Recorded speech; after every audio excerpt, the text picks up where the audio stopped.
Oh my goodness. Always take time to smell the roses. Hi friends, it's Laura with How's It Growing? And you can see I just wanted to welcome you into our back garden as if you were a guest. You are a guest, and take that same path that we take every time we walk into the back garden and kind of get that feel. I think one of the most welcoming things you can add to your garden is a window box. So that's what this video is going to be about today. You know I love my window boxes. I'm always so excited to have one. They bring us so much joy inside of the house and outside. So first I want to talk to you about just the specifications of this particular window box and why I love it. And then we're going to get up a little close and personal. I'm going to show you the plants that I planted, which are newly planted. So they're just babies right now. We got to wait for them to take off a little bit as the season warms up.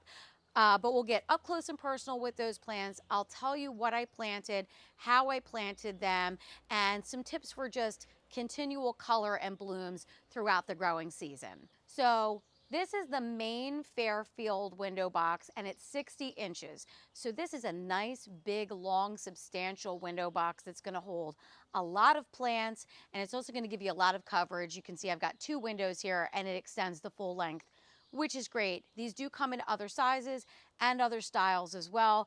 One of the reasons I love this is going to be here longer than I am. You can hold me to that. It's never going to rot. It's never going to warp. It's never going to fade. And it's just here for the long haul, and I love it. Easy to clean. It is self-watering. Now, let me explain. That does not mean it waters itself. There is a reservoir in the bottom of this window box. And what happens is when you water, the extra water in the soil disperses down into this reservoir. Then it accumulates as your plants grow and their roots grow.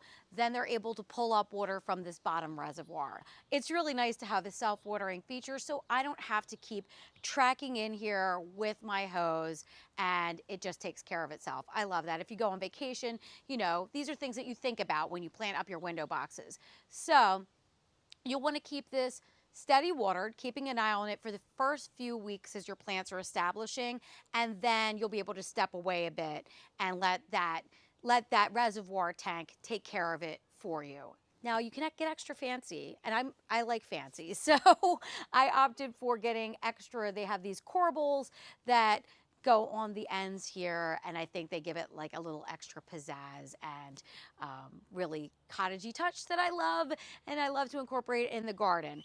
The main window boxes come with mounting brackets, so everything is ready to go right out of the box. It's a feature for us. It's really something that we look forward to looking at and seeing every day inside and outside of the garden. I think that I'm going to talk to you a little bit now about what plants I planted and how I have happy window boxes all season long. And I also want to show you what it looks like from the inside, even though it's not completely full and filled in right now. It's newly planted, just to show you kind of what it feels like from the inside. And then of course, as the season progresses, I'm going to give you all the updates and let you know how this is filling in.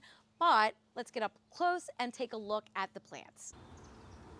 Hi, I'm on a ladder so I can show you all of my beautiful plants. One of the things that is very, very important when you're planting a window box or a container is good organic soil.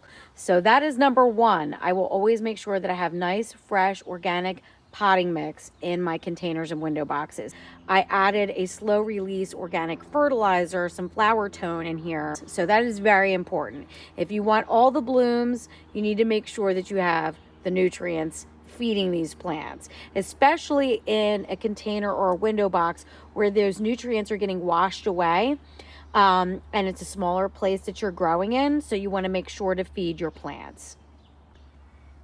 One of my favorite flowers to grow, hands down, is geraniums. I love them. I think they are such a carefree, just old-fashioned, beautiful vibe. I've got the salmon color, which I love, and the white.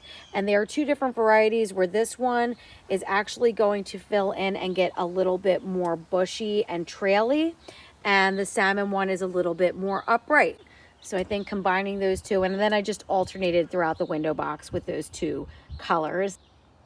So geraniums are what I consider to be a highly self-sufficient plant with a little bit of maintenance. About once a week, I will come in here and I will just inspect my plants. It gives me an opportunity to look at everything and all the health of my plants, but they like to be deadheaded. And that does not mean trimming them off here, as you might think. Follow that stem all the way down where there's the little bend and kind of like a little knuckle, a little knob there on the plant, and you just snap it right off. When you do that, you're encouraging more blooms on your geraniums, and trust me when I tell you, it is worth it. So I have a few trailers in this window box this year. This is a double calibrachoa, like a little mini petunia, they call them. This particular flower, it's not going to require deadheading, but I do like to trim it when I see it starting to get maybe a little bit leggy and a little bit stretched throughout the season. You know, these plants are working hard for us. I do like to come in and cut out maybe about a third. So don't be afraid to do that. And you don't even have to carefully look at where you're cutting. You know, don't severely cut it back, but you can certainly give your plant, your petunias, your calibrachoas a haircut, and it won't cause them to bush out, branch out, and create new blooms. That's how I keep them fresh all season, and it works out great for me. This particular calibrachoa enjoys being in a container or a window box more than in ground. So unlike a petunia, which is more versatile for window boxes or in ground planting, your calibrachoas want to be in a container. So this is a perfect summer window box plant. By the way, this is a full sun. This gets mostly sun, even though we have an overcast day today. This is a trailing periwinkle. I incorporate these into a sun or shade window box, really, and they are more of a shade plant. It makes a lovely variegated trailer. You could also use a variegated ivy, which I like to use too. And then I have one more kind of filler and trailer plant, and it is this beautiful verbena. It's kind of got like the violet and the lavender with the yellow centers. This one's going to get really big and full. I don't do any maintenance to the verbena. I just let that do its thing, totally hands off, and it will fill up and down and fill this container. So I have those, you know, spaced along with more of that double calibrachoa. Another thing that I love to add is some like wispy plants. I love this one. This is a diamond frost euphorbia. I love this in a container because it's going to mingle with the geraniums, and it's just going to make a little, you know, a little movement, a little soft texture in there, and it will get quite big and fill in too. And it just looks really pretty, almost like a baby's breath. I love that. One more thing I added was, because I don't want all the goodness in the front here, I want to be able to see some things in the back against the window so we can enjoy from inside. I planted some evolvulus. This one is it's called a morning glory, but it's not a morning glory like your vine. So don't panic and think it's a morning glory vine. This is called evolvulus. It's an annual plant for me here, and it is quite beautiful, and it's going to get covered in blue blooms, and it's got a mounding habit. So it's going to be like a nice little mound back here, and I have a few of those tucked in. So we'll have the blue. I cannot wait for this window box to fill in.